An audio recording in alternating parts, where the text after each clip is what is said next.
Have you ever taken a personality test? Maybe for fun? Maybe for work? What if I told you that the most popular personality test in the world, which makes over $20 million globally, is completely meaningless?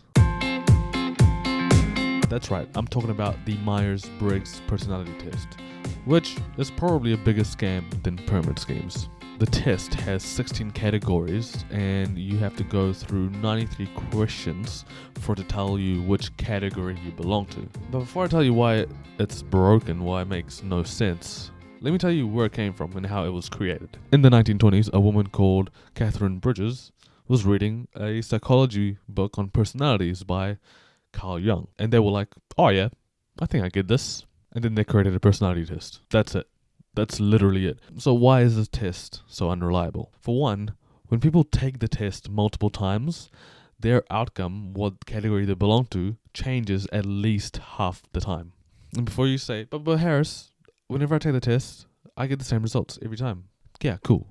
That doesn't mean the test is consistent. It means you are consistent. So not only is the test not reliable, it's not valid either. Let's take the gold standard general IQ test, which has its own problems, but it has very specific definitions for intelligence, which it measures for. And a really good personality test should also have really specifically defined categories. And you guessed it, the Myers-Briggs does not. So the test has 4 dyadic traits. Dyadic just means two things that interact with each other. For example, extroversion and introversion are one dyadic trait. And extroversion and introversion are one of the 4 dyadic traits. They also have sense and intuition, judgment and perception, thinking and feeling. Apart from introversion and extroversion, the other 3 dyadic traits are poorly defined. Like seriously, what's the difference between sensing and intuition? Like, can someone tell me? Can personalities just fit nicely into 4 categories? I don't think so. Another problem with the test is that it assumes personalities are constant across situation and lifespan. Now, situationalists, yep, that's a real thing you can be. Now, situationalists will argue correctly that situations are a better predictor of how someone will behave over their personality traits. Because situations will influence what part of your personality will stand out. And whatever part of your personality stands out, that will affect the situation. Now, this is why it's a bad idea to use personality traits to predict behavior at work. Okay, let's say Sally is super productive and really helpful at work in her previous job.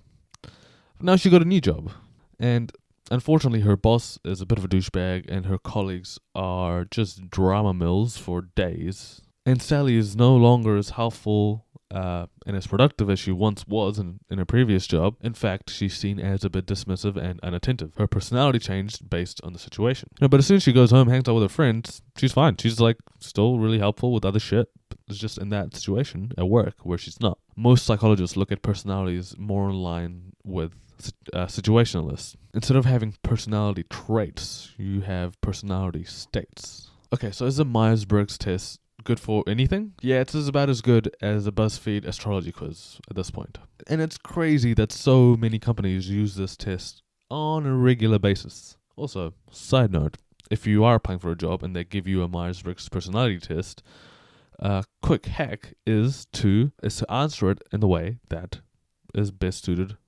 for the position, for their role. So easy. So easy. So if you really want to get the job, just figure out what traits they need for their job and use that in the test. So if you are going to do it, don't. But if you're still going to do it, don't take it seriously. But that's it. I'm Harris. If you like the video, share it with someone, all that good stuff, and I'll see you again next time. Peace.